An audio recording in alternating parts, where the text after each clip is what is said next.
আমি চলে এসেছি মায়ের ছোঁয়া কিচেনে। মা বলো আজকে কি কি রান্না হয়েছে। সাদা সরু চালের ভাত করেছি, ওলকপি সরু সরু করে কেটে নিয়ে ভেজেছি, লঙ্কা ছিঁড়ে দিয়ে লবণ দিয়ে হলুদ দিয়ে ভালো করে ভেজে নিয়েছি।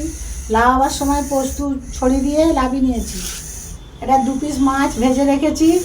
আজকে ছেলে বলেছে কাঁচা পেঁয়াজ দিয়ে চাটনি করে মাখানা করে ভাত খাবে। এখানে খেসারির ডালের বড়া, ভালো করে খেসারির ডালটা কেটে কাঁচা লঙ্কা দিয়ে ভেজে তুলে রেখেছি।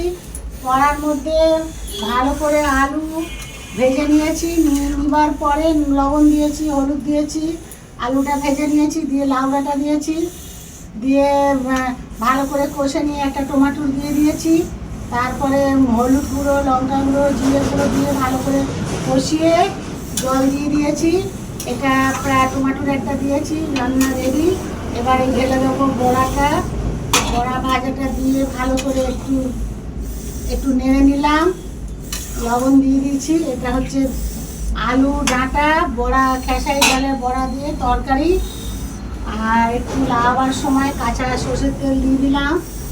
কাঁচা সর্ষের তেল দিয়ে এটা এবারে লাবিয়ে নেবো এই সবজিটা।